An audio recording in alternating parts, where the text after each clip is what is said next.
Prima di prendere un cane le cose da sapere sono tante. Oggi voglio focalizzarmi in particolare su alcuni aspetti che non tutti potrebbero gradire. Fai bene attenzione, perché se non ti piacciono queste cose io ti sconsiglio di prendere un cane.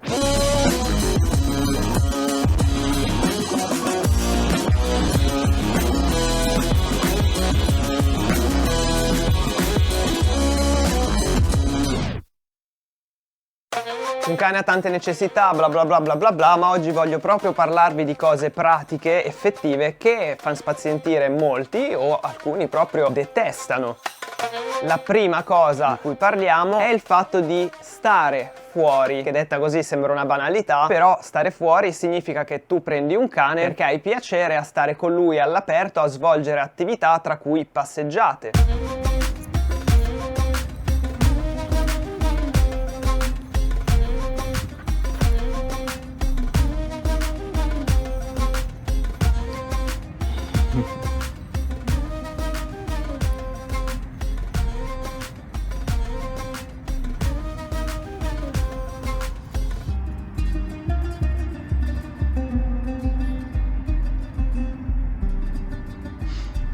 Sei felice?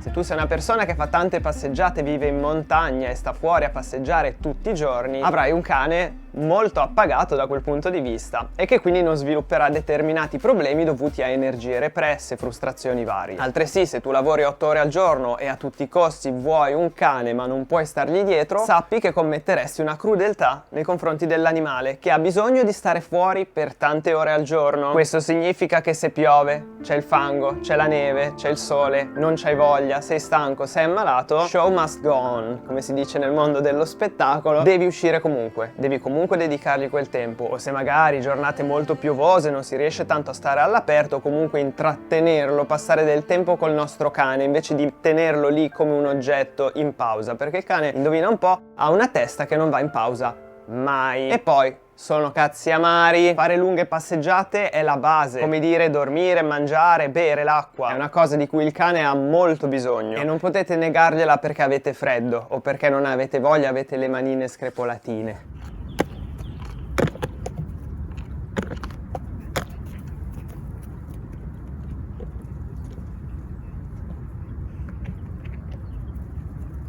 Punto numero 2. Il cane sbava, il cane perde pelo, il cane si infanga. Se non vi piace la sporcizia o sbavarvi le mani o siete schizzinosi o, come dicono in alcune parti d'Italia, schifiltosi, il cane forse non fa per voi. Sono già due cose: non ti piace stare all'aperto, hai altro da fare, lavori troppo, non ti piace sporcarti le mani. Questo è un problema, perché quando tu giochi col cane, fango, bava e pelo sono una cosa imprescindibile. Quando io gioco col frisbee e magari ha piovuto 2 giorni prima, i miei cani mi saltano così, io ho dei vestiti che dedico apposta, perché appunto, ragazzi, ci si infanga, ci si sbava, ci si riempie di pelo, quindi preparatevi a pulire costantemente casa, se non altro con l'aspirapolvere, pulire le zampe del cane, sempre peli addosso, soprattutto sui materiali sintetici che fanno adesso, peli in giro per casa e che volano dappertutto. Se non vi piacciono queste cose, non potete farne una colpa al cane perché voi volete un animale da spupazzarvi, ecco.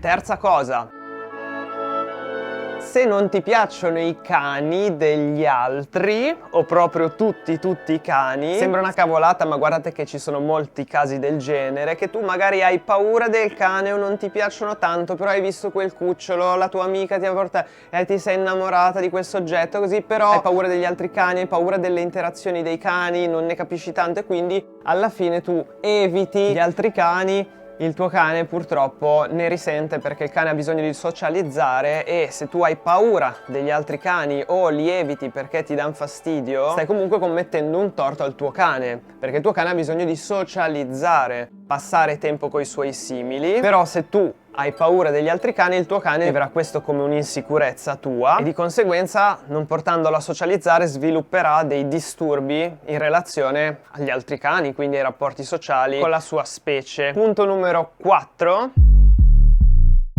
Quando tu prendi un cane dovrai educarlo, dovrai insegnargli le cose, non potete dire di no, perché io vedo le persone che non vogliono addestrare il cane, che passano la vita a urlare al cane perché il cane non capisce le parole e non è stato istruito. Quindi il cane va educato, va addestrato. Per fare ciò noi dobbiamo imparare come comunica il cane, passare tanto tempo con lui a giocare, a insegnargli le cose, a portarlo fuori coi cani, fare le passeggiate, eccetera. Se tu pensi già di sapere tutto sul cane perché ne hai avuti 2 in passato, oppure il tuo amico ti ha detto, quell'altro all'area cani ti ha raccontato, preparati ad abbassare la testa, tanta umiltà, e imparare una materia, una scienza, una attività, una pratica per cui bisogna studiare anni. Tu prendi un cane, non sai nulla. A me viene in mente questa scena: siamo su un aeroplano e a un certo punto nella cabina di pilotaggio il pilota e il copilota svengono e un civile a caso si ritrova coi comandi in mano, levette, spie, strumenti, la cloche, e devi atterrare questo aereo. Come fai? Ecco, io vedo i proprietari di cani nella gestione del cane come un passeggero che si trova improvvisamente alla cloche di un aereo che sta per precipitare e debba riuscire ad atterrarlo, senza nessun tipo di allenamento, di addestramento, no? Di training. Questo è impossibile. Quindi per prendere un cane bisogna studiare, passare del tempo a osservare il cane, capirne il linguaggio e tante altre cose, perché non si può guidare una macchina senza aver fatto la patente e aver fatto le prove di guida, insomma aver imparato con qualcuno, come non si può atterrare un aereo che sta precipitando senza training alle spalle, e non si può allenare un cane improvvisando, che è quello che vedo fare tutti. Sono lì con l'aereo che precipita, faccio questo, zitto, no, casini, pasticci, delirio. Questa cosa è molto importante, quindi punto numero 4, preparatevi a mettervi in discussione, a mettere in discussione le vostre credenze, le vostre convinzioni. Preparatevi che i risultati arriveranno quando voi diventerete competenti. Non attribuite la colpa al cane